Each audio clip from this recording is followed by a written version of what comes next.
happy to see you all made it here safely. At this point, I'm going to ask you to please turn off your cell phones. Thank you. And it is once again a great honor and privilege to introduce you to Her Eminence Mingyur Jetsun Khandro Rinpoche. Thank you, Your Excellence, for being here again tonight to turn the wheel of the Dharma once again for us in Toronto. Thank you so much.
Very good evening, everyone.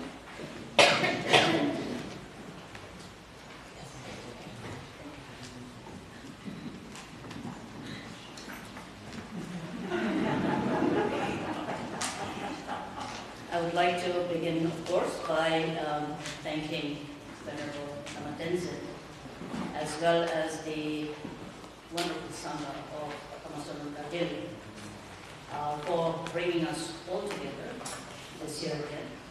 I had the wonderful experience last year of being here in Toronto after many years, and really having the possibility to know the Canadian Sangha, especially the Kamakaju Sangha here, as well as members of community from several other study groups, as well as Dharma centers and lineages. And I've been always struck by, the kind of work that KSDL and especially Venerable Lama Tenzin has been doing. And one of the very sort of particular things that strike me and impressed me very much was not only his being able to invigorate the meaning of Dharma amongst the Western practitioners, but also keeping the Tibetan community close and having them have a sense of community around the temple, around the Dharma center, and having or providing the possibility for so many of the elderly, especially, a place of refuge, a place to connect with each other in an environment that is something that's very close to their heart and their whole culture. So that's very wonderful. I've had the opportunity to be in several countries where there are large numbers of Tibetans living. But I have not always seen Tibetans connecting with Dharma centers as much. And of course, as any person, people, groups who have immigrated to a new country knows that it takes generations for you to actually settle down and begin to get a sense of your roots. So for the Tibetans, I think a lot of the first and the second generations are so preoccupied with livelihood issues that we have often found that they have some sense of a sort of disconnectedness with Dharma. And so of course they individually have a lot of faith and continue to do their practices, but it is very rare for them to connect with a Western Dharma center, although you call it a Tibetan Buddhist center. But for a Tibetan, it still remains a Western Tibetan Buddhist Dharma center. So I really think, and I mentioned it before, and I mentioned it to Lama Tenzin many times, is that I'm really encouraged, really impressed by that. And so thank you for doing that, KSDL for providing that ground, and I know that with the new community, Tibetan temple, and the community extension that's going to happen, it will bring about, I think, a lot of happiness and inspiration to many, many Canadians, as well as people from all around the world, and particularly I hope for the Tibetans. So it's very wonderful to see. Also, it gives me an opportunity to meet with some of my old friends, the Dhamma study group that is here, primarily all the Russians and the Ukrainians and the Polish, very strong. I understand I'm living in a very Polish-dominated place, and this is also the Polish Catholic Church. This is all very, very wonderful to have the many reviews come together, and I'd like to begin by thanking Lama Tenzin, Venerable Lama Tenzin, as well as Valerie and all members who have made this possible for all of us. As we begin with today's topic for the next few talks, what I'd like to do is I'd like to encourage everyone by first just settling your body and your mind together in, nothing special. The whole focus is going to be trying to keep it very natural, as natural as possible. So no shifts, nothing else, except make yourself comfortable. But invoke in your own mind two of the very important and primary thoughts or intentions. So therefore, the first thing that I'd like you all to work with is generating the first thought of devotion. Those of you who are practicing Buddhists may have some idea of how to generate confidence, faith, devotion to the Buddha, to the Gurus, Buddhas and Bodhisattvas, to one's own teacher, to all the enlightened beings, and so generating devotion. But for many of us, it is essential to understand devotion. One must have a sense of what is it that makes one feel devotion. And therefore, what does it mean when we say generate devotion? Vajrayana teachings often say that devotion is not an independent emotion. So therefore, I feel devotion. When you say I'm generating devotion, it has to be correctly understood that you can't invoke something that is not independent, be a special feeling or a special concept or an individual thought. So if you keep it very, very general and say, I am going to generate devotion, and that means you're going to flash the image of a face of a Buddha or a teacher before you, and you're going to say thank you, or you're going to say I feel sort of very deep connection with you, then that is probably partial devotion. It is some semblance of what devotion is. Devotion has always been defined as an expression of gratitude. So therefore it is said, in order to be able to generate devotion, or for people who often say, what do you mean by devotion? How do we express devotion? What is the Buddhist idea behind saying, particularly in Vajrayana, so much emphasis is given to devotion to the Guru, for example. And people often say, what does it mean, have devotion to the Guru? So keeping the teachings, particularly Khandro Rinpoche's teachings, this great Doctrine Master whose teachings we are going to be looking at, explains devotion as a simple expression of gratitude. When you truly understand what you have gotten out of something, and you treasure, and you understand its value, and you feel a sense of great gratitude for that, and your wish to express that gratitude is often coined in the term teva, or ichi, as we say. It has to be so powerful an expression of gratitude that it stops the chatter, the chit-chat of your mind. the conceptual mind, the emotional mind, the feeling, sensorial. So therefore, when we say, I am expressing devotion, it has to reach a momentum, a plane where you understand the gratitude that you express, that the gratefulness that you feel is so very powerful that it stems, it stops, ceases, diffuses that moment's mental chatter, your own self-absorption, your own hopes and fears, your own expectations and rejections of many different kinds. That subsides, and there is a permeating quality of great gratitude with which you wish to express that gratitude is said to be what we call devotion in the English language. But to feel that kind of gratitude, you have to, again, you can't feel gratitude just like that. The gateway to understanding and generating that gratitude is then said to be recognizing qualities, understanding qualities. Therefore, as an individual, whenever we say generate devotion, whether to the gurus, or whether to the Buddha, or whether to any enlightened being, has to begin by first reflecting upon the great profound qualities.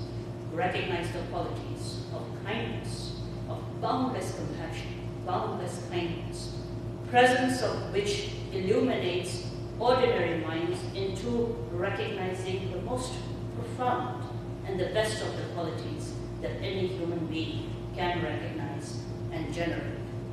Understanding that quality of wisdom, understanding the quality of compassion, understanding the quality of skillful beings, and therefore generating devotion has to first begin by reflecting upon all those masters, teachers of the various lineages, your own teachers, countless of bodhisattvas, countless of accomplished masters of the various traditions, various religions, various lineages, your own root guru who embodies all the Buddhas of the 3 times and the 10 directions, the bodhisattvas whose examples still hold us, give us the inspiration and gives us the ability to hold true to ourselves the path of the Dharma, and not only thinking of them as individuals who have inspired us, not the person, but the qualities that they represent.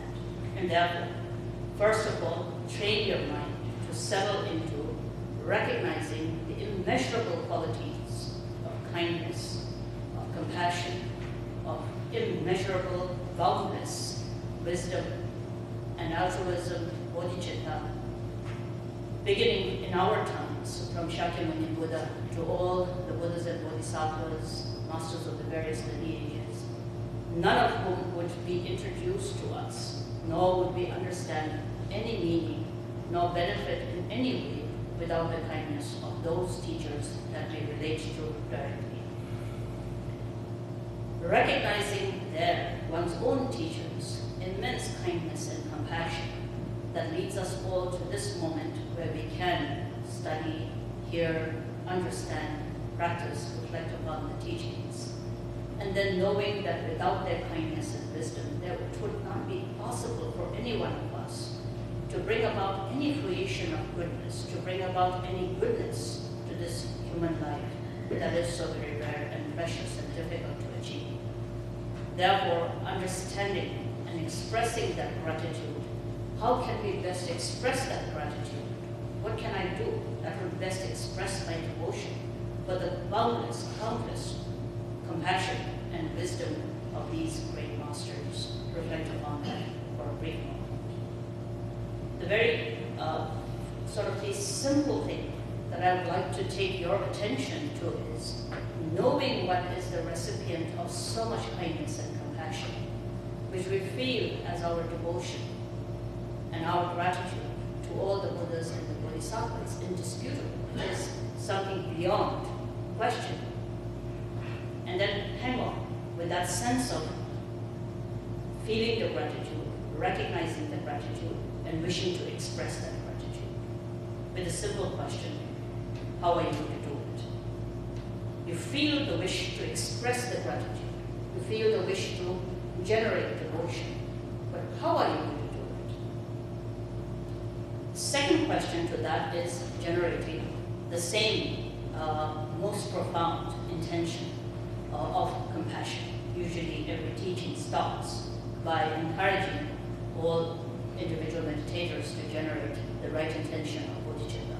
Most of you who are practitioners know that this is how every session begins. Whether we are hearing teachings, whether we are receiving empowerments, whether we are doing any kind of practices, the intention is what gives direction to anything that a Buddhist practitioner engages in. And therefore, here again, I will encourage everyone to generate bodhicitta as the motivating factor for whatever you are engaging in. May whatever I am listening to, whatever I am contemplating, meditating upon, every practice, every effort that I put into generating any exertion in hearing, contemplating, meditating, engaging in the path of the Dharma, may it be for no other purpose but for the liberation of all sentient beings. And in generating that compassion, again, like devotion, really reflecting upon the kindness that one is a recipient of. There's absolutely nothing that we are doing, able to think of, able to accomplish, that is not gathered effort of countless of beings. Right from one's own parents who give life to us, to all the people who have raised us, to all the teachers of different kinds who have taught us, who have given us learning, knowledge, people in the world who have done wonderful things that have inspired us, given us some examples to follow, all the people who have done horrible things, whose examples tell us what not to do. They are also our teachers. Food that we eat is through the farmers and through all the people who have made it possible, the shops, the different kinds of work, everything. If I just look at this table that I'm sitting at, the beautiful glass of flowers that we put down on the floor has been kindly done by someone. Someone got the flowers, someone put the waters in it, someone actually found that glass which could hold the flowers as the water, as the paper clip, all these beautiful arrangements. Tailors who made these wonderful brocades, possibly in Kathmandu, the tables, the chairs, the brocades, everything, the chair that we sit on, the piece of paper with the text you have. That's a contribution of hundreds and thousands of people that we are deeply connected to.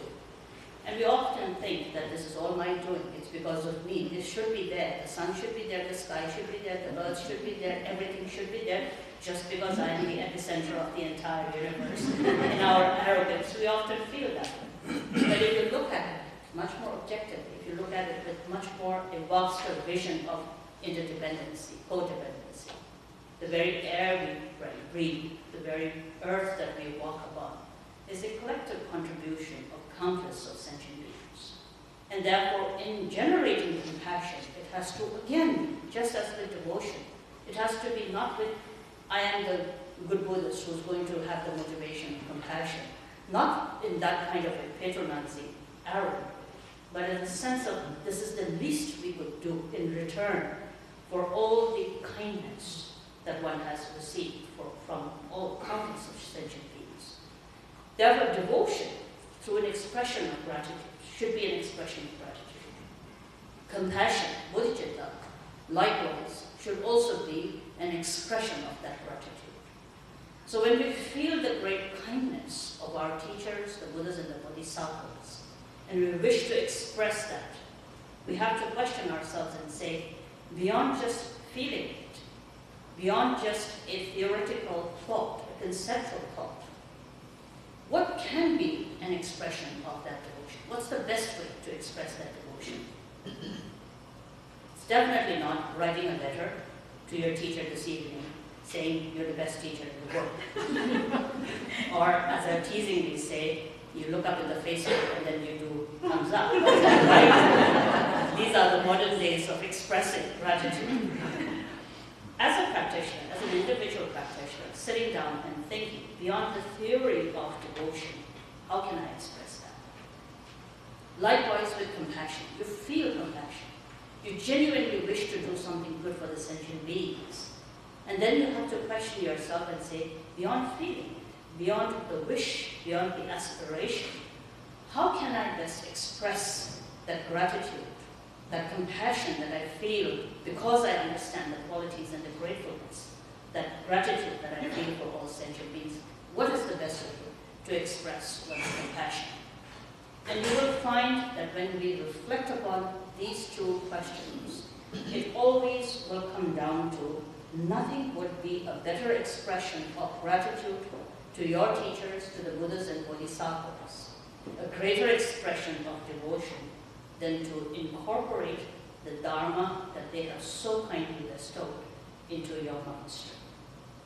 Your body, your speech, and your mind, if that completely imbues the essence and the meaning of the teachings, and through you it shines as a person who has received, not only received, but you are embodying the view of the Dharma, then that is the greatest way of expressing devotion to the Buddhas, Bodhisattvas, and to your teaching.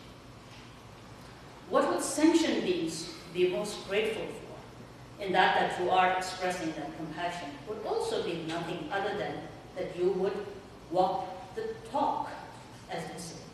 That you would really, all that what you are expressing, the kindness, the love, the genuine wish to benefit sentient beings. When you say something like, may everyone have happiness and the cause of happiness, may everyone be free from suffering and the cause of suffering, that we're not just talking about it, but that it is a slogan that we hold. It is an aspiration that we hold so deeply within ourselves that our body, speech, and mind expresses that.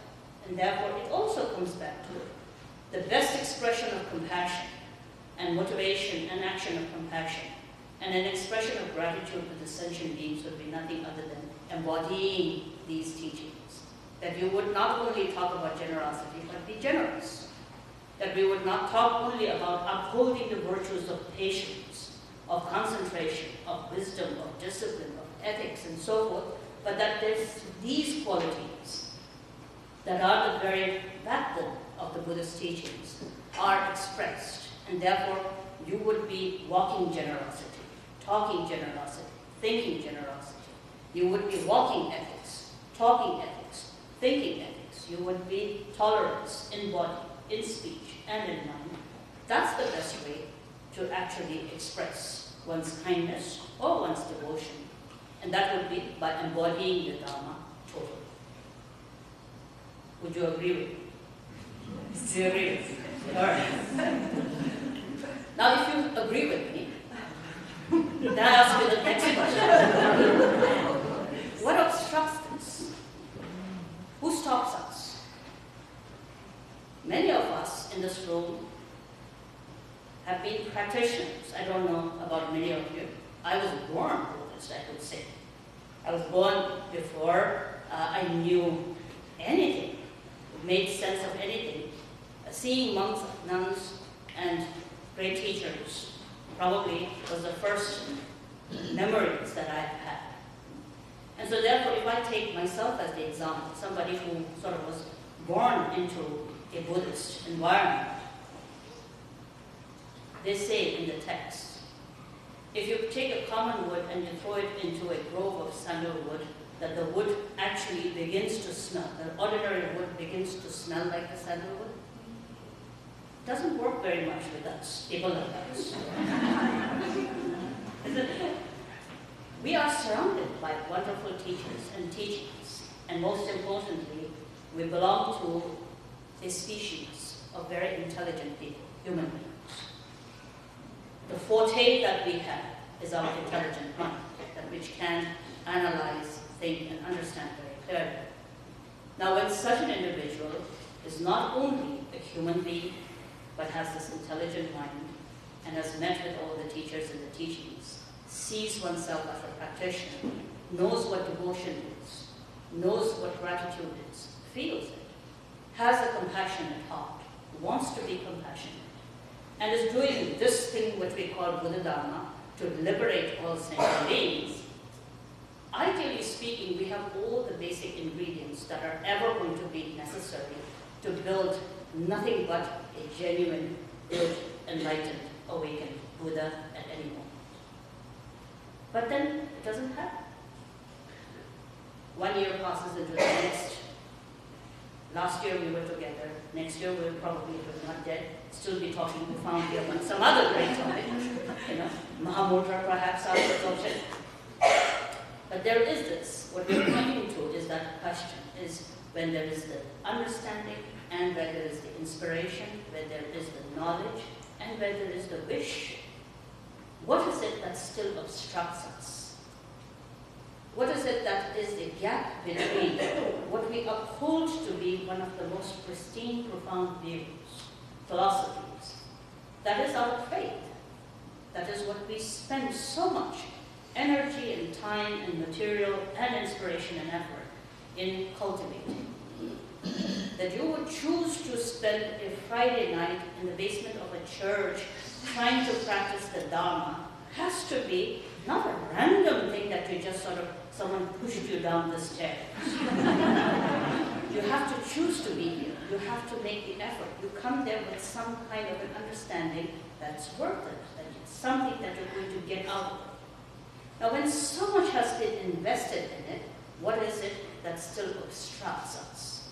That despite being surrounded by all of these wonderful qualities, as well as one's own wish to do so, wish to cultivate it, what is it that obstructs us? And we come to the one single sort of a perspective, let's say, and that is weak view, weak meditation, and weak action. In Padmasambhava, Guru Rinpoche's words, he says, not realizing what the view is correctly, having a very vague perspective of the view, where the view is much more drummed down into us than is awakened within one's own self. That's called a weak view. Likewise, weak meditation, where you are blindly imitating a certain posture rather than being able to understand and cultivate the insight that is the heartbeat of any meditation. That's called weak meditation. Weak action is where post-meditation has no semblance or resemblance to what you are meditating upon. That's called weak action. When there is weak view, weak meditation, and weak action, it immediately brings us to a situation where we are surrounded by the best of everything, and yet none of this best of everything comes together as the view, as your meditation, as the action with which you engage in. And that's always the greatest obstacle that all of us as practitioners face. So this wonderful text, Tsesum Nedek, 3 words that strike the vital point as it's translated into English. One of the most loved and cherished texts within the Dzogchen tradition. Very profound, so profound that every time someone asks me to say something upon it, I hesitate a lot, just because number one, I make no pretenses of knowing what I'm saying about the text at all. Even less than that is not having realized any meaning of what I'm going to talk about. So over the years, every time somebody asks me to say something about this profound text, all I can do, and what I've always done, is to visualize the teachers from whom I have been very fortunate to receive these teachings. And so Tsesum Nedek is something that maybe I received about, I think, 13 or 14 times from Jepimini Chichen Rinpoche. I also have the transmissions of the teachings from Jepimini Chichen Rinpoche. And for about, I think, more than 2 months, Gojo Rinpoche, one of my teachers, taught this very, very kindly to a group of his students, and I was very fortunate in being there at that time. So these 3 teachers whose realization I invoke, whose blessings I invoke, and I always try very hard to keep these 3 teachers on top of my head while saying something, knowing that even if I make not much sense out of my own understanding of the profound teachings, at least the transmission is something that you can really sort of bank upon, I would say that. And therefore, the transmissions through which these teachings have come down is very profound, and seeking their blessings. Of course, I can go through the text with you. But it is one of the most profound texts of the Dzogchen tradition, based upon just these three things: view, meditation, and action. The entire text, and Valerie as well as members of the Kama Sontajeli have made the English translation. I think it's the Rinpoche translation, is it? Yes. It is a translation from the Rinpoche Center. And there are many translations, all of them very, very wonderful. But the one that I relate to is the Rinpoche translation which you have. And you will see that beyond the introductory passage or the paragraph, the main body of the text is primarily divided into 4 sections. The first section deals with view, the second section deals with meditation, the third section or the paragraph deals with the action, and then there is the concluding verse. So this is the text that I will be referring to. So this text, now if someone says, what is Tsutsumnedek about? Then a very simple way to look at it would be from the perspective, the text is about view, meditation, and action. If the question is asked, why is it so very important that it is considered to be one of the most cherished, profound texts of the Dzogchen tradition, is because it not only holds the essence of the entire Dzogchen tradition and the teachings, but it also is that which really cuts to the very crucial point of what the view is, what the meditation is, what the actions should be. And if one gets it, then it inculcates within it the entire body of all the teachings of the Buddha Dharma within it. And so through the reflection, if one could really cultivate the meaning of the Tsutsumnedek, it would truly bring together what we have been talking about. The blossoming, the realization, the recognition of the view, the authentic view, truly knowing what meditation is and engaging in the actions that are truly resembling and not separate or united with the authentic view of the Dharma.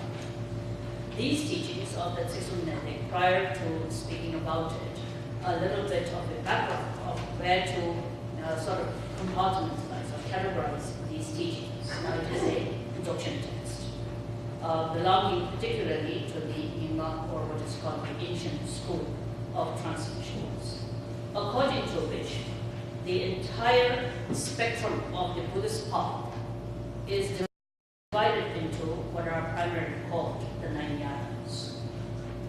It would be a mistake, and many of you know that, to see the 9 yanas as 9 steps or graduating steps. So it would often get into troubled waters when people feel that the yanas are something similar to first the private elementary school, and then the high school, and then the grad school, and then the master school, and then you get a PhD thesis after you get to Dzogchen and Mahamudra.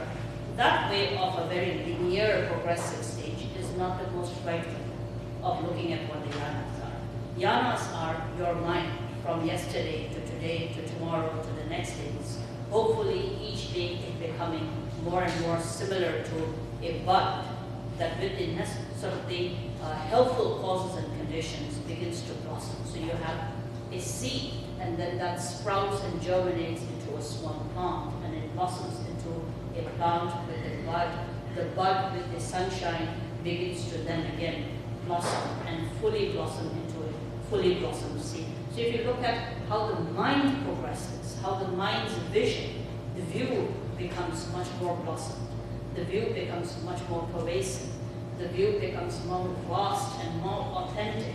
That would be a much more correct view or correct perspective of what the yanas are about.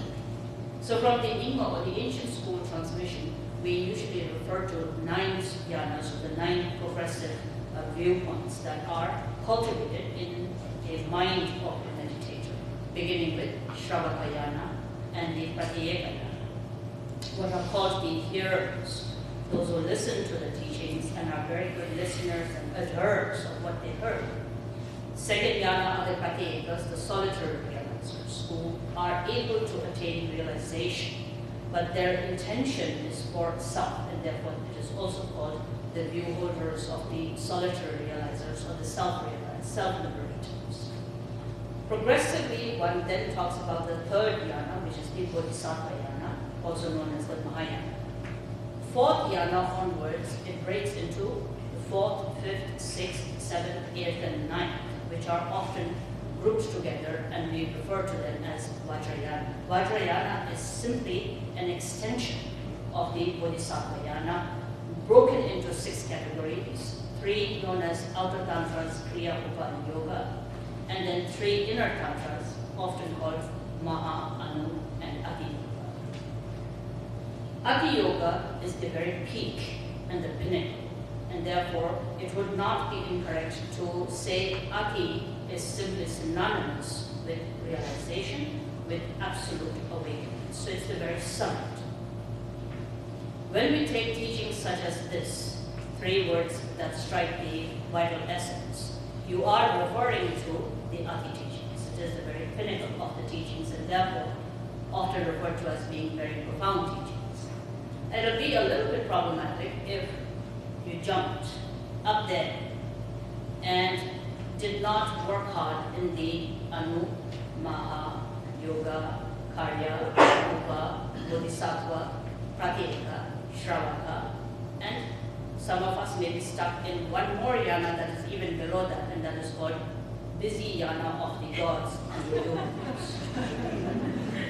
So now, if we are in the busy realm of the gods and the humans, and we're looking up and trying to jump up there, I would leave the choice up to you. Whether you can do that, or you see that there is something missing in between that needs to also be exerted effort into. It's absolutely essential to go through a progressive path of training and understanding the Dharma.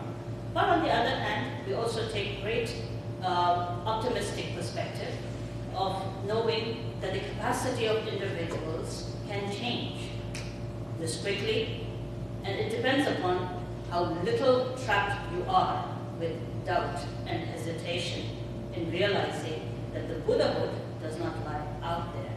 It is inherent of one's own self. Whether you believe in that or not is entirely up to you, and that determines which yana you are actually in.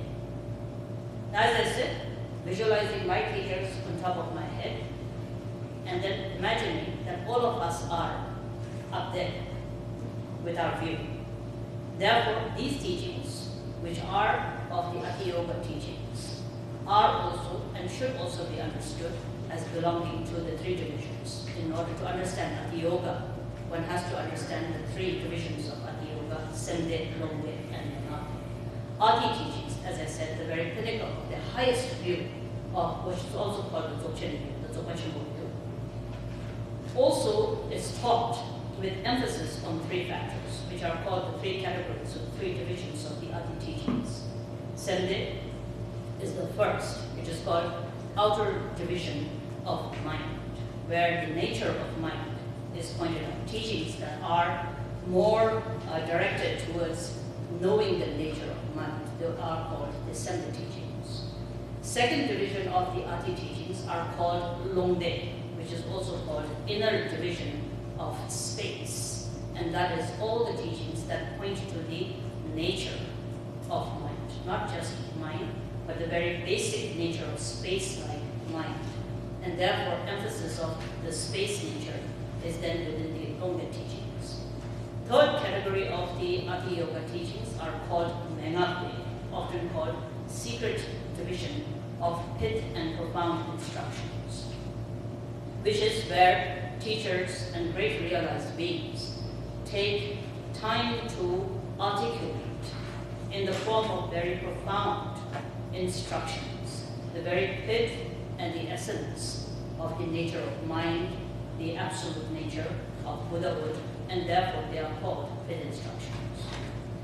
Siksum-nede, 3 words that strike the vital point, therefore belongs to the Ati teachings. Within Ati teachings, these 3 divisions that are there, it belongs to the 3rd pith instructions. Therefore, when you're studying this text, one must have an understanding. It's a Nyingma text, it's a Dzogpa Chenpo text, dealing with the view of the Ati. Within Ati, there is the mind, space, and pith instructions. This belongs to the pith instructions, and therefore it is word, it is articulated. So the nature of mind that is like space, when articulated in the form of words, they are called pith instructions of the Dzogpa Chenpo teachings. So therefore, this very profound teaching, which is known as the Dzogchen Pit Instructions, therefore it is also called Pit Instructions of Dzogchen Shenpo teachings, are and should be understood in the form of transmissions.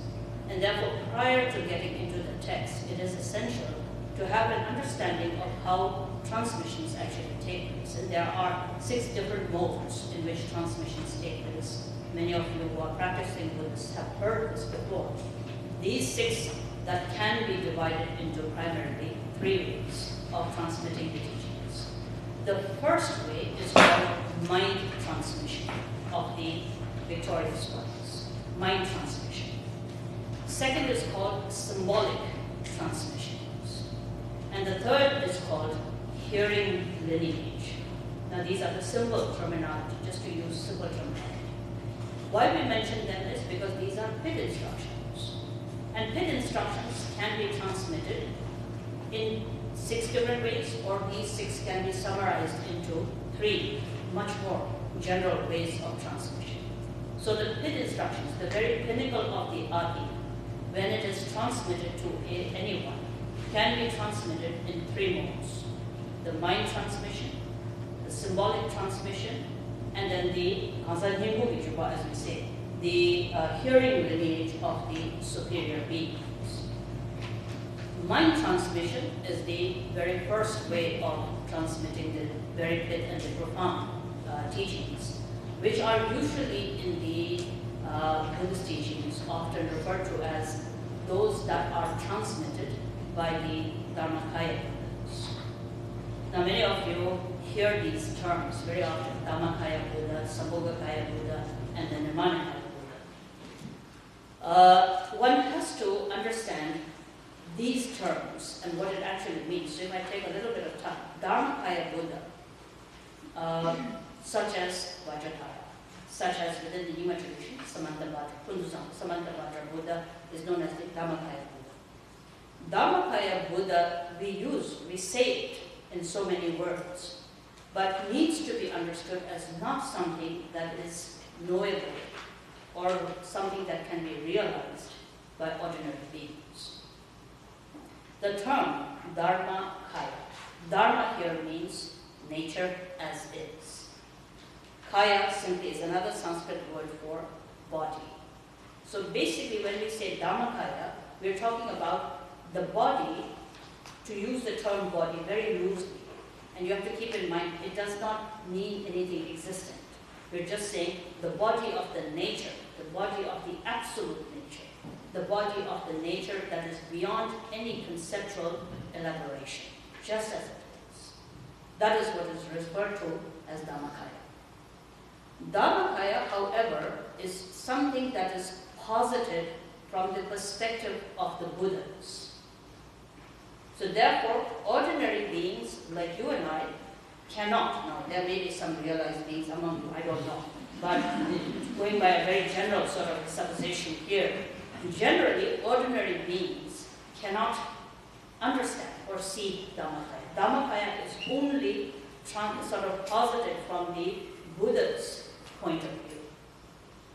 Sambhogakaya and Nirmanakaya. Sambhogakaya, again, literally translated, Sambhogakaya means the body of enjoyment. Sambhoga means enjoyment, and Kaya is again body. But again, to clarify, enjoyment here does not mean the sensorial pleasure and the enjoyment. That's not the right way to look at it. Enjoyment means here much more being imbued with so much qualities, being imbued with the qualities. And so you could almost say enjoying the completeness of enlightened qualities. That would be Sambhogakaya. Nirmanakaya means the visible Kaya. Nirmanakaya means it's constructed Kaya, a body that is of construct, and therefore you can see. It is visible, it is conceptual. Therefore, Sambhogakaya and Nirmanakaya both are, again, posited from the view of the others. That means we can actually see Sambhogakaya and Nirmanakaya. So Dharmakaya is only seen by the Buddhas. Sambhogakaya and Nirmanakaya are posited from the view of the others, However, Sambhogakaya is only visible for pure beings.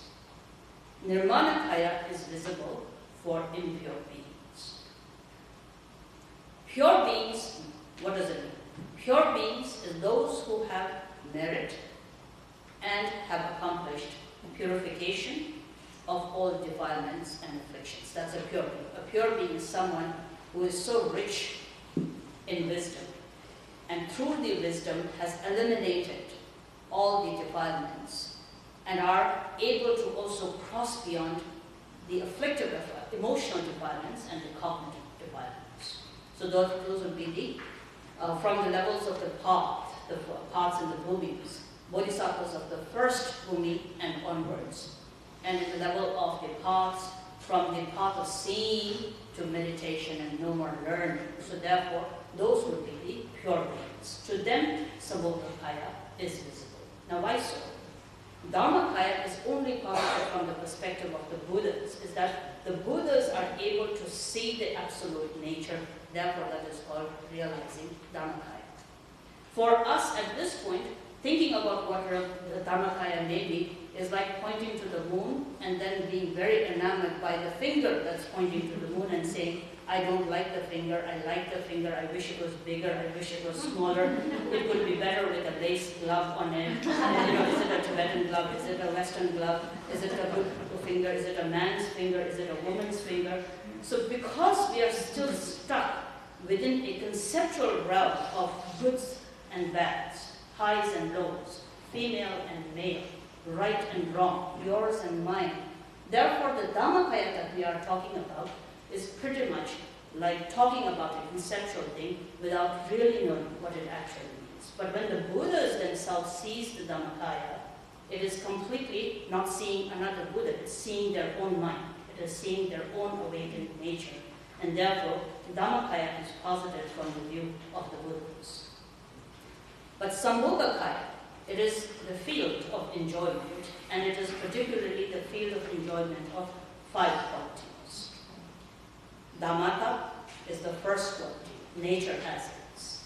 The first quality of Sambhogakaya, what it enjoys, anyone at the level of Sambhogakaya is filled with the sort of the quality of knowing the nature as is. There's an absolute wisdom that sees things clearly as they are, beyond suppositions and assumptions, hopes and fears.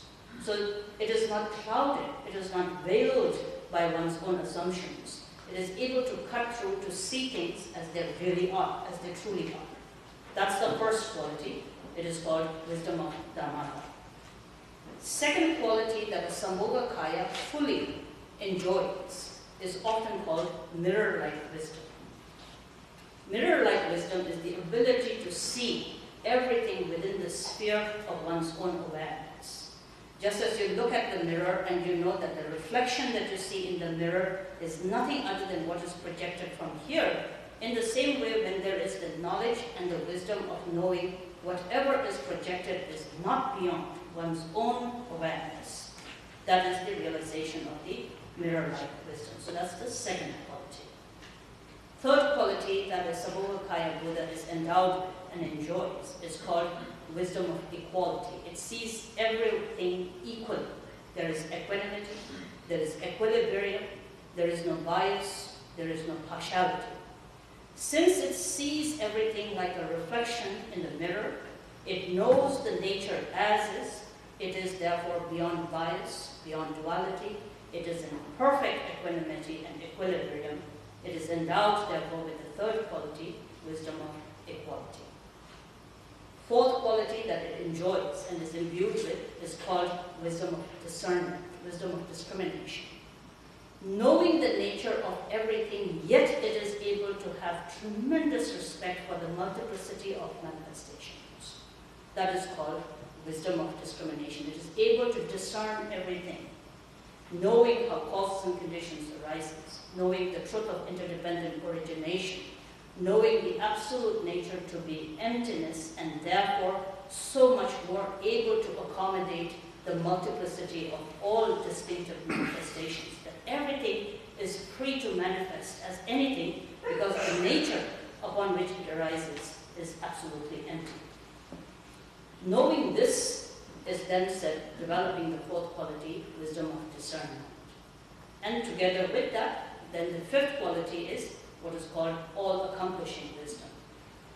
A mind that sees the nature as is, sees every projection as reflections in the mirror, rests within perfect equanimity and equilibrium, is able to discern everything just as it is, arouses or gives that wisdom the ability to manifest all activities effortlessly. Therefore, all-accomplishing wisdom is, since the absolute truth of things as they are is realized, there is no more force, there is no more deliberation, there is no modification, and therefore it is called actionless action. Therefore, sometimes we say Buddhas can manifest in any way they like, not because they are producing many manifestations, but within their own realization, there is no separation of one and many. There is no duality at all, and therefore there is the effortless effort, which is often called the quality of all-accomplishing wisdom. Now, Sambhogakaya has these 5 wisdoms, and therefore a pure being who has gone through the purifications of all obscurations, cognitive and emotional defilement, with the blessings and tremendous merit and accomplishment, are able to see the truth of these 5 wisdoms, and that is called seeing Sambhogakaya. Of course, deities are often called Sambhogakaya deities, and Vajrayana practitioners often will hear things like Cherasi is a Sambhogakaya deity, Manjushri is a Sambhogakaya deity, Vajradhara and Samantavajra are the blue body deities, they are Dhammakaya. Now, you have to look at this perspective that reference is always very important for people on progressive stages of different capabilities and potentials. It is not always within our own reach when we can say emptiness and be confident about that. The mind has to sometimes progressively work towards that absolute truth. And reference is a very important thing for us. For example, if I walk into the room and say, good, good, good, the question you always have is, who's good? What's good? When you ask who, what, how, you will always get an answer. And those answers are often the same methods that are applied within Vajrayana teachings. Who said it? The Buddha said it. You have absolutely no idea who the Buddha is, but you're sort of satisfied that there was somebody who said it. Who did it? The Bodhisattvas did it. You don't know their names, but it doesn't matter. Bodhisattvas is a good answer for you to be inspired to generating goodness into your own self. And in that way, references are very, very essential for human beings who cannot do without labels and references. And therefore, because of that, certain references such as Dhammakaya Buddha, Sambhogakaya Buddha, Nirmanakaya Buddhas have been given. But essentially speaking, what you always know, that Dhammakaya simply means those who see, the awakened ones who have seen the nature as it is. Sambhogakaya is not when you realize the Sambhogakaya, or great teachers when they say, I realized the Sambhogakaya, it doesn't mean that they've suddenly encountered a blue body or a yellow or orange body being holding a knife or a ganja or a vajra in their hand. Maybe, I don't know. But primarily what is being talked about is these 5 wisdoms are what they are able to fully enjoy. They manifest the wisdom of Dhammata, the wisdom, mirror-like wisdom, wisdom of equality, the wisdom of discernment, and the all-accomplishing wisdom. And therefore, pure beings see Sambhogakaya is what is being talked about. Nirmanakaya is then bodied manifestations, bodhisattvas who manifest in many different forms. And it doesn't have to be always those who wear the robes and brocades and sit on a throne, but all kinds of Nirmanakayas. It could be various forms. There are in the teachings, as it says, bodhisattvas who are born and recognized, those are Nirmanakayas. Bodhisattvas who are born in the form of gardens and trees and bridges and skies and sons and daughters. Bodhisattvas in the form of artwork that inspires, that bring us able to more closely understand one's own nature of mind. All of these, a sweet music is a Nirmanakaya. A brilliant art that inspires is a Nirmanakaya. Mantras are Nirmanakaya. Forms are different forms of Nirmanakaya. Teachers, of course, are one manifestation of Nirmanakayas. Now here, why we refer to these three kayas, and the perspective is learning about transmissions. Mind transmissions happen at the level of Dharmakaya. It's very important to take some time to contemplate and to be aware of it, because very oftentimes people tend to sort of have a simplistic understanding of what they mean. So therefore, I have heard some people say things like, oh, I received a mind transmission.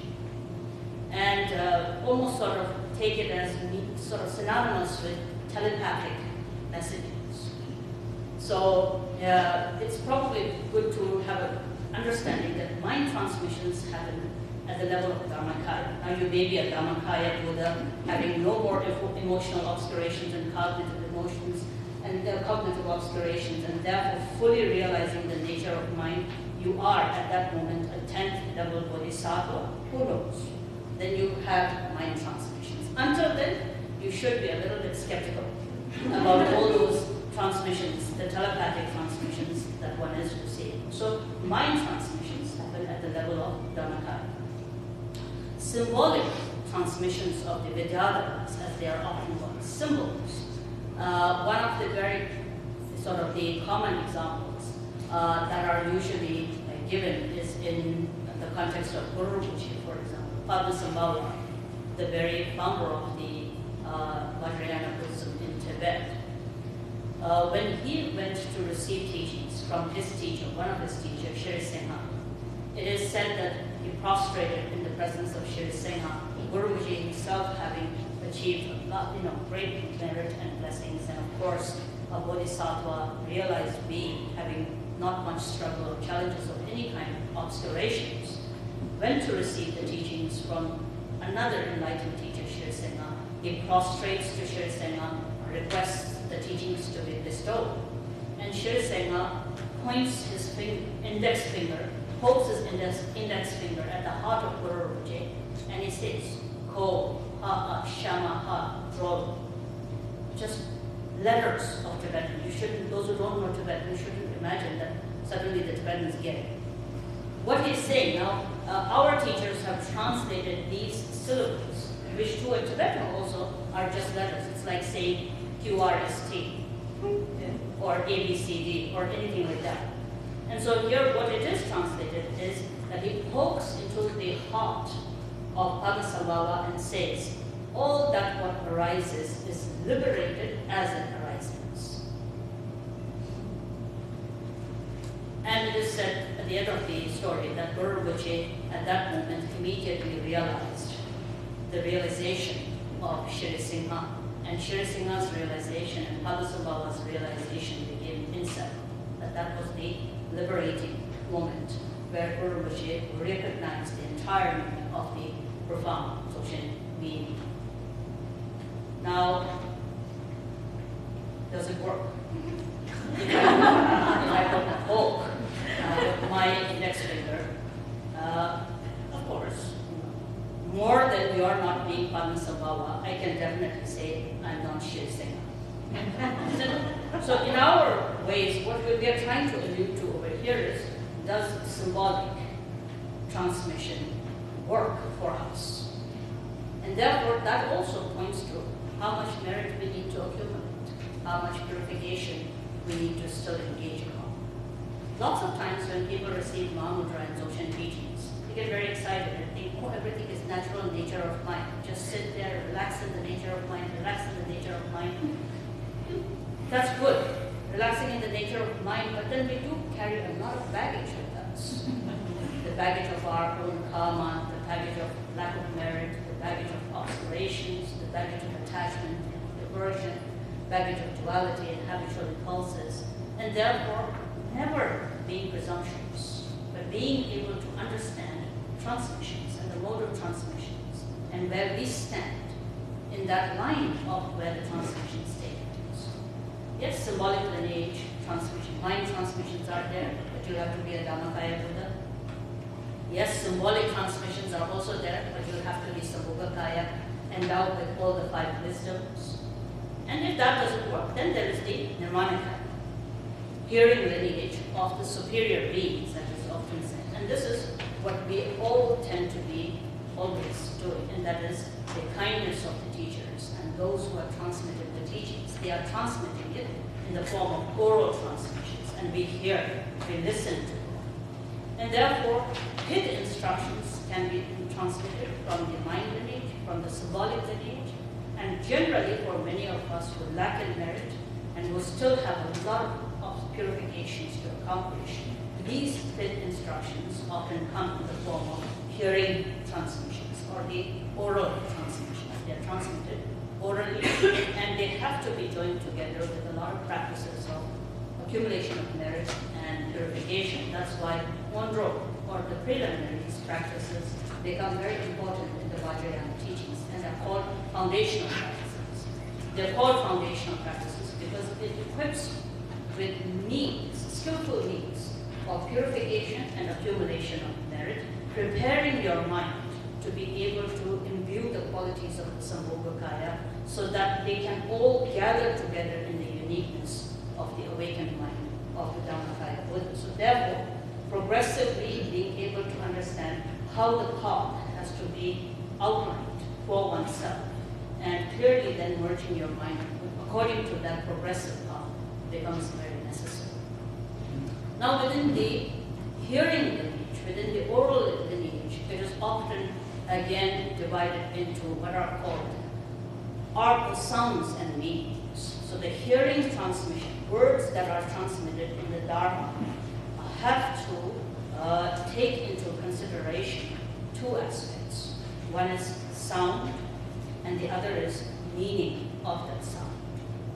So therefore, in the Vajrayana Dzogchen teaching especially, one refers to what are called labels that are arbitrary, such as glass or my glasses. Now, these are names, glasses, and a glass or a paper clip. These are all called arbitrary labels, random names and labels given where the sound has no meaning. There's just a general consensus among you and I that anything that comes in this shape and are produced and are packaged in a certain way are going to be called labeled. And so we have to also look at who came up with the word glass. How did we come to a general agreement that we could disagree about everything except the label glass? So therefore, randomly, without any meaning, given any names, what are called arbitrary labels, are one way of looking at it. Dharma and the names within the Dharma are never allowed to be arbitrary. They always carry a sound that has a meaning, and a meaning that immediately points to the Absolute. Therefore, when you take refuge, you receive Dharma names. The whole point of getting all the Dharma names or referring to names that have Dharma essence is because they are not supposed to be arbitrary. They are supposed to always point out. For example, if you are given the name Pema or Padma, which means a lotus, has to immediately be understood as not meaning a flower, but rather the pristine nature of your mind that is intrinsically untainted by all obscurations. And therefore, when you say, my name is Padma, ideally speaking, it is hoped that you will recall to your own innate nature and not be sort of confused as this is just a name, just as my name is a glass or my name is a paper clip, but there has to be a difference in that. Now, keeping that in mind, the Tsiksun Netek, the 3 points, the 3 words, which is then referred to in the text, and those of you who studied the text know that 3 names have been used. The 3 words are Longchen Rajam, Khense Wizard, and Gyalwen Yugu. 3 names of 3 teachers. So the title of the text says 3 words that strike the vital point or the vital essence. And the 3 words are Longchen Rajam, which is the name of a great teacher, and the commentary of this text is from Rinpoche, one of the great Dzogchen teachers, and himself belonging to the lineage of transmissions of these 3 teachers. So you could say the sort of lineage, Longchen Rakcham to Khense Wizard to Gyalwen Yugu are his own teachers in the lineage, and therefore his way of presenting the view, meditation, and action is by simply calling to mind the names of his own teachers. Literally, Longchen Rabjam, the view, Tawa Longchen Rabjam, Momba Khyentse Losar, Choba Gyalben Nyugu, as the three statements of the three words are read in Tibetan. In English, Khyentse Losar, you will find the name in the text that has been given to you. So it says, the view, I think in English it says, the view is Longchen Rabjam. Longchen Rabjam is the first name. Literally translated, it simply means infinite space. Pointing to what the view should be. The view is to rest within the infinite expanse of the space-like nature of one's own mind. If one is able to accomplish that, one has the view of the Dharma. Therefore, that's the power of the hearing transmission using sound and meaning. It's a sound, but the sound has a meaning because the meaning immediately points you to the very view of the Dharma. Second, as it says, meditation is Khyentse Losar. And Khyentse Losar, again, one of the great teachers, Jimelinwa. And if you literally translate the term Khyentse Losar, it means light rays of wisdom and compassion, or light rays of wisdom and love. And therefore, when you say Khyentse Losar, it should be different from saying glass or biblical. It should immediately, just recalling the name of the great teacher, one's mind should immediately know it needs to rest in nothing other than in illuminating itself with the qualities of compassion and wisdom. And if you are able to accomplish that, you are in meditation. There is no meditation beyond that. In the same way, the third name, Gyalben Nyugu, action is Gyalben Nyugu, that of the Bodhisattvas. And therefore, Gyalben Nyugu, again, literally translated is fresh sprout of the victorious ones. And just as very fresh sprouts are beginning to germinate, in the same way, when your actions begin to germinate, resembling those of the Bodhisattvas, that is called engaging in the actions of the Buddhist path. If your mind rests within this space, if you are manifesting nothing but wisdom and love, and your actions resemble those of the Bodhisattvas, that would be engaging in the right view, in the right meditation, in the right actions. And in that way, simple three words, but because it strikes to the very crucial point, no volumes and volumes and volumes and volumes, no hours and hours and hours of sitting, no visualization, no coming and going and, what I call the paraphernalia of Buddhism. We can drop them in, just as you say in English, cut to the chase. You come to the point of who you should be. And if you are able to rest within that, that would be Rinpoche, that would be Mahamudra, that would be Vajrayana, that would be Mahayana, that would be Hinayana, that would be the Dharma, that would be the human being, the epitome of what a good human being should actually be. That is what our entire thought is. Unfortunately, we don't like things simple. We like things to be convoluted, complex. It's a very strange thing that we human beings have. And I've always thought about it and see how much we like complicated things. Until it is really complicated, we almost think that it is not very valuable. Because if you look back, when I started first coming to the West, I knew about it because I'd heard about it, but I was still very taken back with charging for the teachings, the ticket master thing back then. And so, of course, now after these 25 years, I've become a little bit jaded with this, but it took time to get used to the ideas that there was a fixed price for every talk. $10 if you do that, and then if you're a member, $8, and then if you come for all three, then a reduced price. And sort of even walking into the talks, you often see a line of people with their credit card, and somebody with a little box of money and so forth.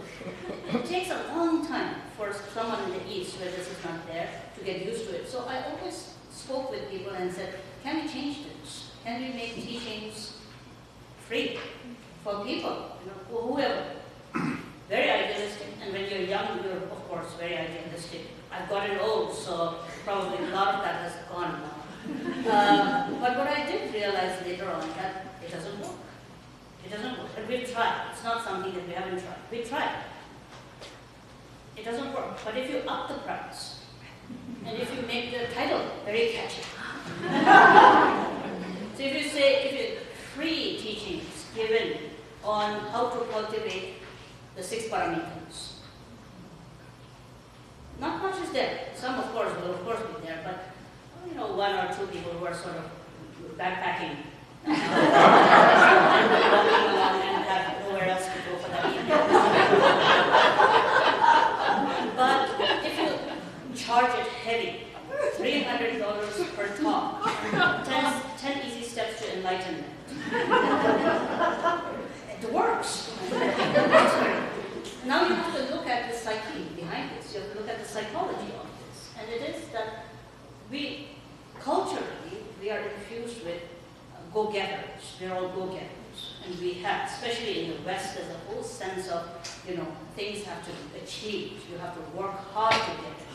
You have to work hard to get a plate of food. You have to work hard at finding the right man, finding the right woman. You have to work hard at school and colleges and so on and so forth. There's a sense of being so effortful in everything that the simplicity we are very suspicious about. And it isn't something that is a phenomenon of the modern world. I think it has always been part of human nature, and because of which we do find that it has only taken these 2,500 years for this simple thing to be presented in what is today the most complicated philosophy ever possible. And I know that, sort of, when you look at every other philosophy and religion, you do find the complexity of Buddha Dharma. It's just astounding. And the complexity is all trying to teach simple thing: rest, relax, be nice. But this has to be presented as being so very difficult and complicated. That's really exhausting. When you think about it, you really are amazed at how our human mind is so stubborn and unable to really get to the crucial point. And therefore, one has to really feel grateful for all the marvelous, wonderful, skillful means that great teachers and bodhisattvas have had to come up with and devise through all these hundreds of years in presenting that realization of their own in all these numerous ways that are in accord with the different potentials and the capacities of stubborn-minded people like ourselves. Padmasambhava himself says, as a meditator, one has to look at all the hearing, all the contemplation, all the Dharma practices that you engage in, and then clearly apply to one's own analysis these 6 reflections. He says, what is your view like? What is your meditation like? What is your application like? What is your experience like? What is your conduct like? And what is your creation like? If your view resembles if your view lacks confidence and you resemble a very tiny feather of a bird that is blown from one direction to the other with the gust of the wind, one must always be a little bit concerned about where you are going with all this that you are calling Buddhist path and Buddhist meditation. As I said earlier, we invest a lot in Dharma. We invest tremendous amount of time, and money, and effort, and our own dedication, our love, our respect, our devotion to this path that is our faith. But on the other hand, you have to be very realistic in approaching that where you are investing so much, you must get out of it the result. It's amazing that one is not worried about this bad investment that you're making if you're not getting the result out of it. And therefore the way to examine that is check your view. Is your view always changing? And the view is very fragile. And if we examine within ourselves, we will find Some days we are non-attached, the other days we are attached. Some days we are really kind, the other days we are again selfish. We think we should rest within the nature, but you're grasping to certain things. And that's like feather being blown by the gust of winds that causes and conditions as it arises. The steadiness of your own view changes in accordance to that. When you like something, you like it to such a degree that you lose all sense of mindfulness. When some suffering arises, and then we can often see that. Practitioners who have practiced for many years are that. Is that they can spend years and years not only listening, but even teaching others what impermanence is and what death and dying is, what suffering is, until you face your own. And when you face the suffering on your own, sometimes they behave in ways where there is no indication of having heard a word of teaching at all, isn't it?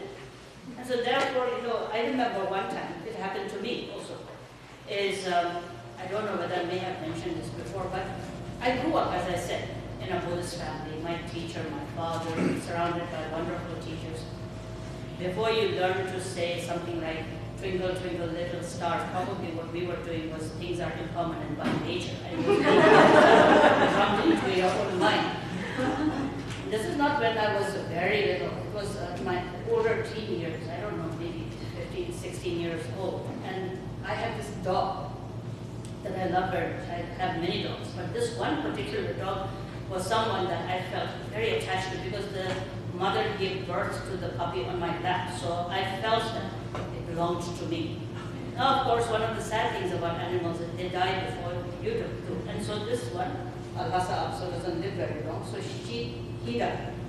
And therefore, when he died, then it was hell. Of course, this is the same person who's receiving profound teachings, meditating. At that time, we were receiving a lot of very profound teachings on Dzogchen and training and resting in the nature of mind and so forth. I thought I was doing fairly good until that dog died. And of course, then that was the suffering and the pain of this dog. How could the dog of Khandro Rinpoche ever die? That was the kind of going on in my mind. And I went to Rinpoche, asked him to do Hoa and transmissions and transference of consciousness and all kinds of very prayers that are ever there. And in their kindness, they indulged by not doing Hoa once, but maybe 7 or 8 times. And every time doing that, I would go back and say, did it work? Where is he now? Where's the consciousness now? And then forcing hundreds of monks to drop everything they were doing to do prayers, just for my dog. And this dog had a cremation that was much bigger than the cremation of many, many wealthy people, capable people at that time. So to take that as an example, it's not that you don't know emptiness, you do know emptiness, but it is at that time of your suffering that you forget. Yes, things are empty, but not this. You know about impermanence. This is what you are meditating all the time. But how can it happen to me? Everything is just a projection of my own mind. Happiness is my mind, sadness is mine. Yes, but this is really there. This emotion is really, really there. That is where the steadiness of the view is not there. That's what is meant by when, like a feather, it is blown from one direction to the other. Nothing stands between you and enlightenment. It can happen at any moment. The pristine and the most authentic of the views can arise at any moment. You can rest in that absolute expanse of the space, which is the natural nature of all phenomena, you as well as all dharmas, all phenomena, animate and inanimate. But the point is, we're not sure about it. The uncertainty of the view makes us hesitate and doubt. And it is that uncertainty of the view that stands between self and awakeness. In the same way, Rinpoche says, meditation training that lacks method is like a vulture with broken wings. And that's also very true. If you take a vulture, big, expansive wings, but if it is broken, it cannot fly. Whereas the activity of the wings is to fly, but if that itself is not there, likewise, meditators who have all the characteristics of meditation, right posture, right cushion, right shrine, right bowls and singing bowls and gongs and so on and so forth, right teacher, right kanka and statues. You invest so much and you pop it every day, 35 minutes more in the weekends. You go to distances to do what you call meditation retreats and so on and so forth. You know, it's all very, very nice, but if it resembles a vulture with broken wings, that when at that very crucial time, when your mind should be simple and humble, where, as it says, where offense is not taken, where greed is not visible, where grasping is absolutely let go of, when those signs where it should most be apparent, if you're unable to take flight, if your meditation is unable to take flight at that moment, then you are like this beautiful vulture, which actually I just saw the other day in the zoo that they took me to. There was a great eagle, beautiful bird with a broken, because this is a rescue zoo, a zoo for rescue animals. And so, you know, majestic to look at, but cannot fly. Whereas the very characteristics of what gives the might to the eagle is the flight that it takes. And so therefore, great postures like we have, you know, they sit very well, they sit very still, they sit for very long hours, and it's very impressive. But what do we get out of it if the mind still cowers with its own hopes and fears? If the slightest of the noise, and you get irritated. When we say things like, you know, I think Valerie did it in the beginning also, as everywhere. Please turn your mobiles off, because enlightenment is in progress here.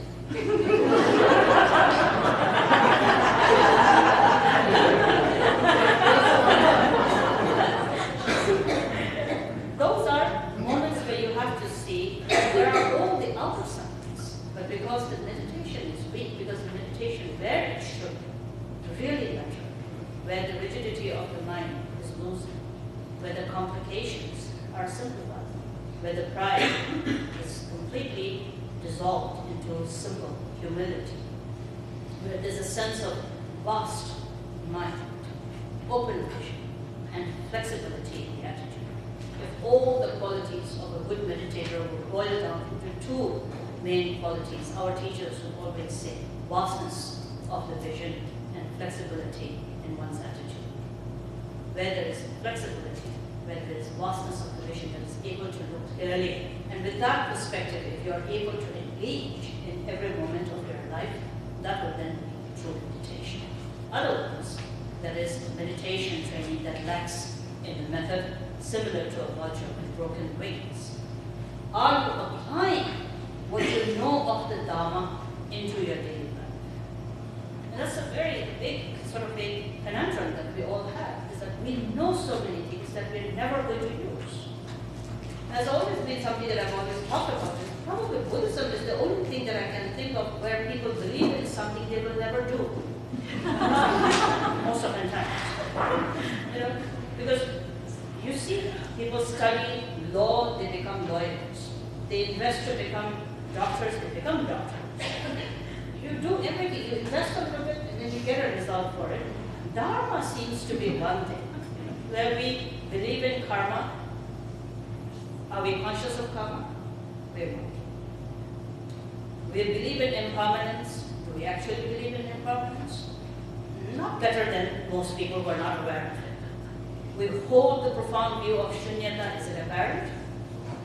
All you need to do is open the closets, go into your garage, and you will see signs of impermanence and emptiness, whether you've really achieved that or not, by looking at how many things you have acquired for your life, which is supposed to be at least 2,200 years.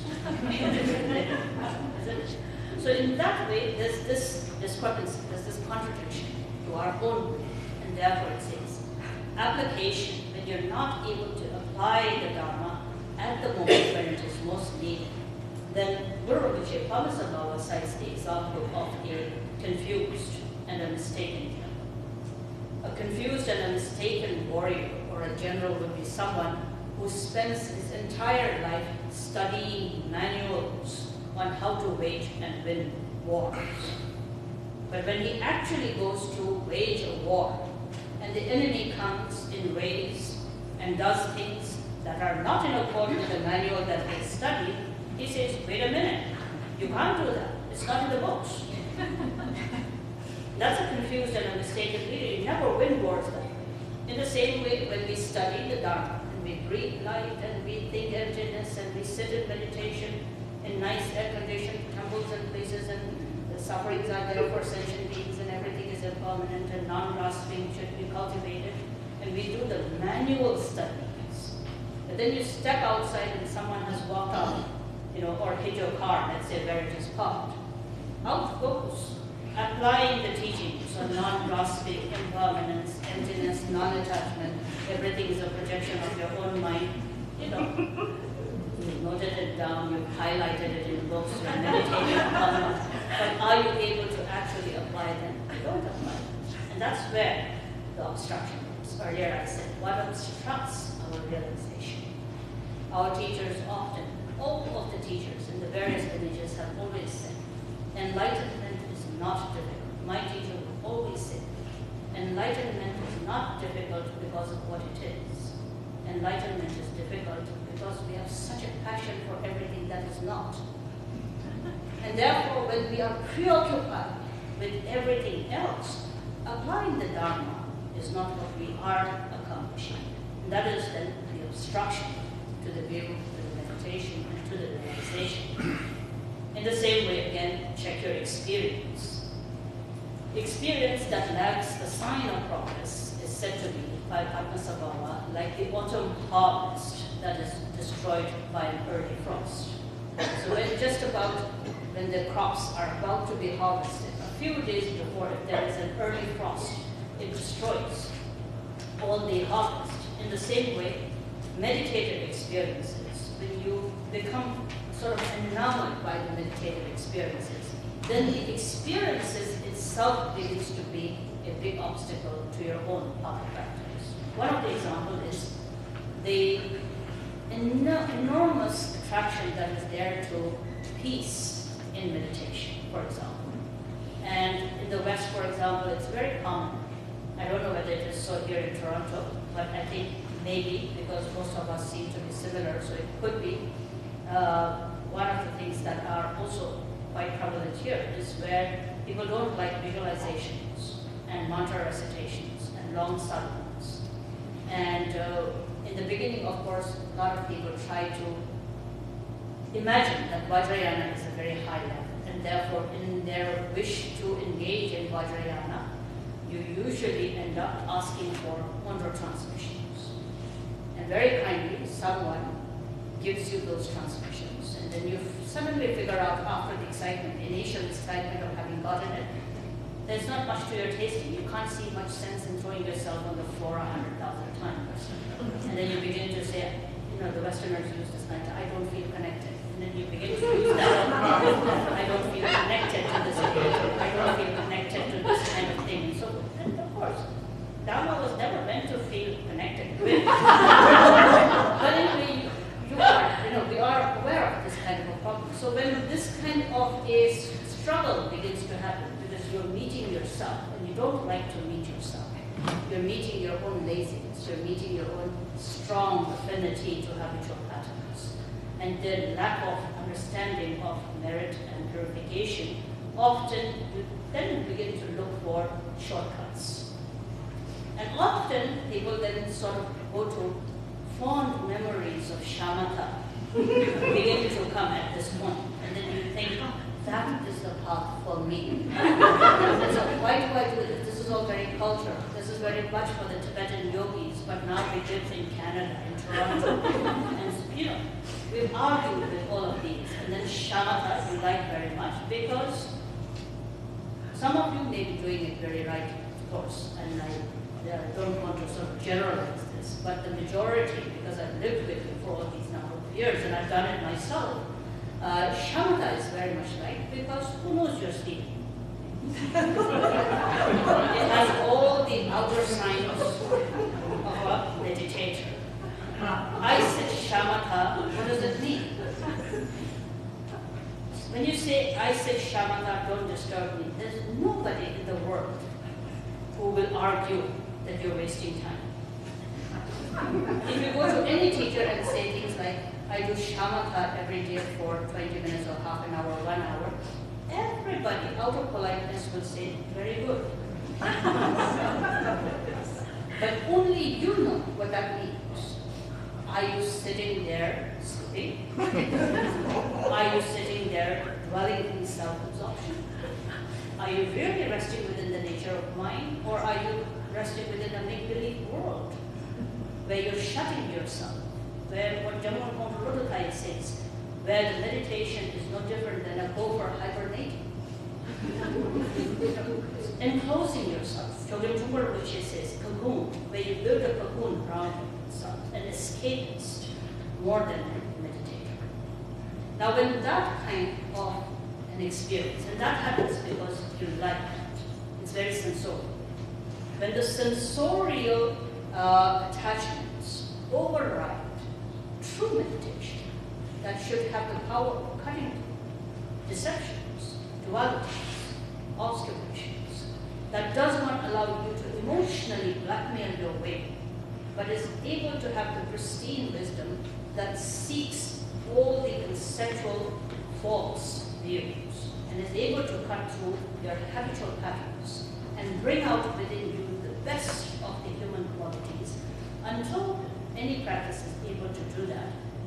Instead of so, if you are much more sort of attracted and attached to the meditative experiences of bliss, of quietness, of peace, of calmness.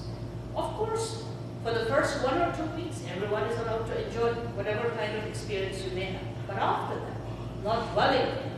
Because if you dwell in it, then it is like an early harvest, a harvest that has been destroyed by an early frost. Because just before your mind was able to benefit from that meditation into full ripening, you yourself destroyed because of the attachment, the sensorial attachment. In the same way, conduct. Again, examining one's conduct becomes very important. Padmasambhava says, any conduct that lacks stability is like a blind man that has been lost in the vast northern plains. And therefore, if a blind person is left in a vast plain, a vast desert, for example, he or she may just not seeing where he or she is going, just roam around, lost and directionless. In the same way, here our conduct resembles that. And the best way to look at it is spend all the number of years, reflect on all the number of years that you have spent hearing the teachings. How much are you practicing it today in your conduct? Think of all the profound qualities that drew you, attracted you into Buddhism. And now that you are a Buddhist, how much of it is evident in your conduct? If it is so, one should be overjoyed that you are engaged in the right way. But again, if that what you uphold as your faith, if that what drew you and inspired you into the path of the practices is not evident in the conduct, in your own conduct of body, speech, and mind, then you're completely lost. And you will be then contributing to a large group of what we call Mongde, blind faith. Precisely what the Buddha himself taught against. And you have to keep in mind that the Buddha's main emphasis was to cut through this sense of blind faith, where one's own mind was not examining the teachings and reflecting upon the recognition of the absolute truth. Not even the Buddhist truth, but the truth as it is. I questioning yourself becomes important. Sixth, Padmasambhava then says, fruition that lacks recognition is like a small child being given a bag of gold. If you give a big bag of gold to a baby, an infant, it may be no more different than giving a bag of pebbles or a bag of another, let's say, not so valuable items. And so you will play with it, but at the same time, one will not know the exact worth and the value of what one has got. And therefore, in the same way, when fruition is not understood, then you never understand the value of Dharma. And this is something very important to keep in mind, because the whole emphasis of the Vajrayana path, especially, is to take fruition as the path, not the path as the fruition. There's a difference between the two. Some of us become so inspired by the path of the Dharma that oftentimes we begin to fall in love with the path. Then this whole engagement, your being a Buddhist, or let's say our being a Buddhist, becomes the whole relationship with the path of the practice. And so we tend to believe you can be doing this for your entire life. You can have a teacher for your entire life. You can complain about not liking your teacher for your entire life. You're just attracted by it, immensely grateful to your teacher for your entire life. You have many teachers. We think in the 70s we thought we could do that. Then it came 80s, and many of us continued to do that. Then came the 90s, and we continue to do that. Now we're in 2015, and we still are the same. Little bits of Dharma here, little bits of Dharma there, a pilgrimage now and then, complaining about the teacher and the Sangha here and there, shifting lineages, one or two, doing a bit of, committing to this, initiation here. This teacher dies, you're very sad. Now he is reborn, you're very happy. And we keep thinking that we can go on and on and on. Because there's a pleasure in being a student, unsuccessful, and enlightenment, but deeply attracted to the whole idea of enlightenment. That is when you fall in love with the path. When you fall in love with the path, you become religious. And that was never the intention of the Buddha Dharma. The intention of the Buddha Dharma is to take the fruition as the path. Fruition is nothing other than knowing that the absolute nature of Buddha, the Dhammakaya, the absolute nature, space, nature as is not out there, it is inherent. There cannot be any other word more closer or meaning something more closer than inherent or intrinsic. Knowing this, recognizing this, is it really there? Is it really intrinsic? What is it like? What does it mean? How can I actually glimpse it? What are the obstructing factors that do not let me rest within that nature? Questioning, asking yourself, reflecting, and that's where teachings come. You're receiving teachings to receive answers for that. You're meditating to access this. You're contemplating and examining and studying and contemplating and meditating to recognize whether there is truth in that what is spoken as the Buddha is intrinsic of one's own self. Having glimpsed that, then making it steady is taking the view into meditation, stabilizing what you have glimpsed as being intrinsic of one's own self, and then familiarizing oneself with it to a point where the familiarity becomes so natural, and that is called conduct. When the natural, effortless, remaining familiarity within the basic nature of one's own Buddhahood, intrinsic of oneself, arises, that is then called conduct, action, engaging in the action of the Buddha.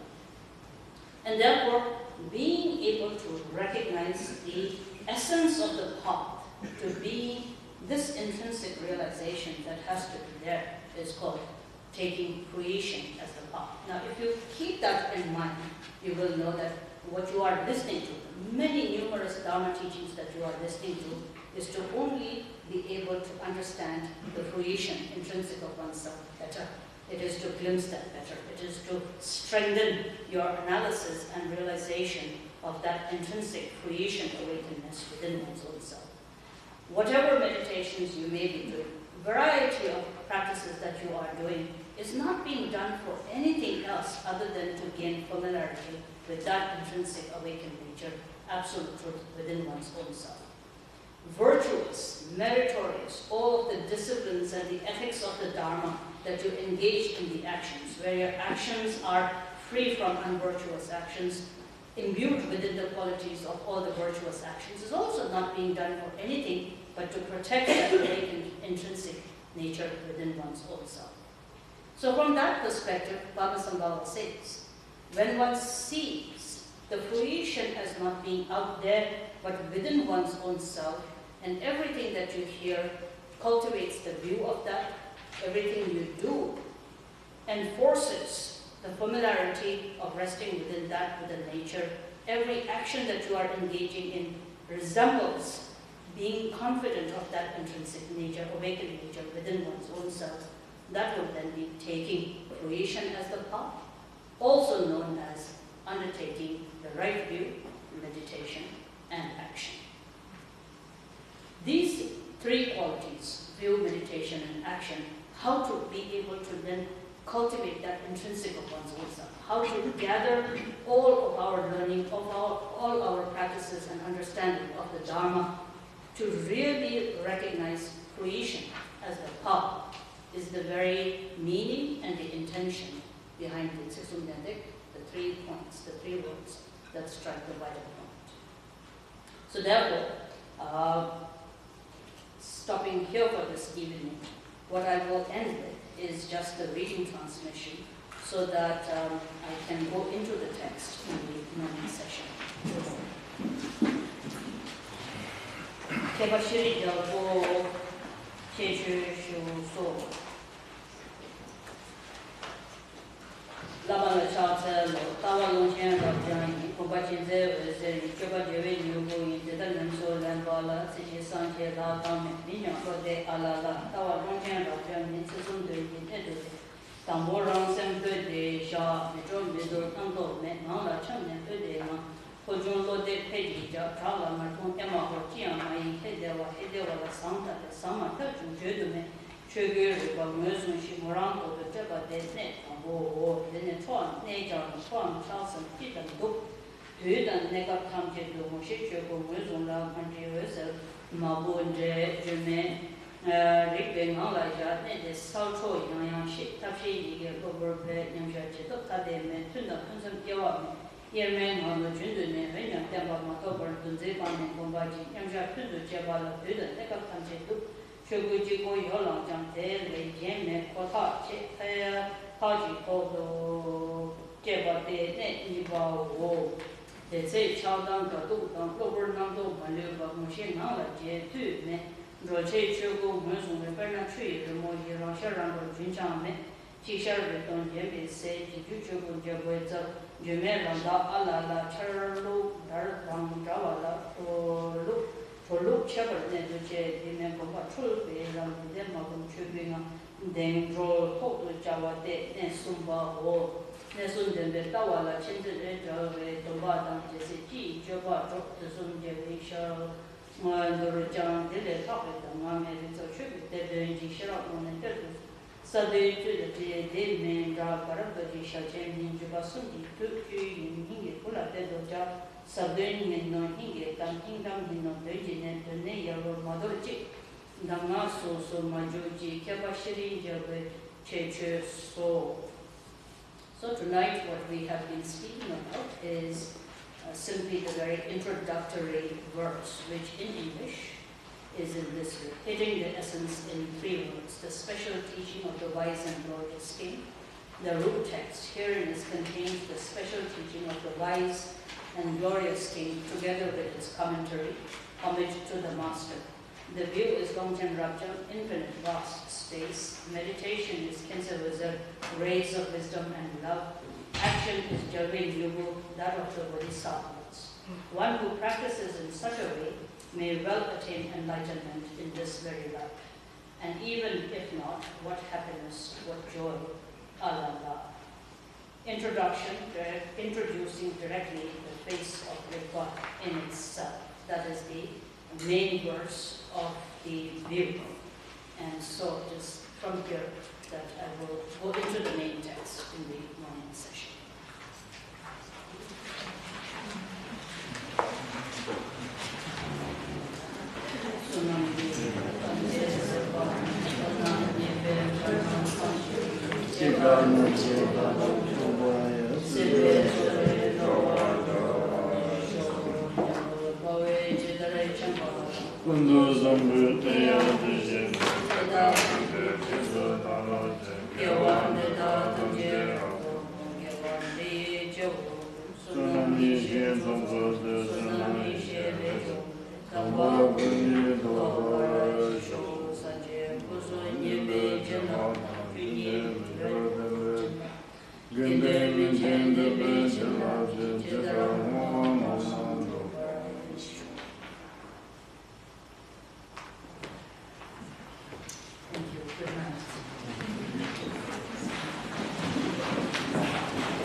If anyone didn't get a printout, they're on the table on the right-hand side in the door there.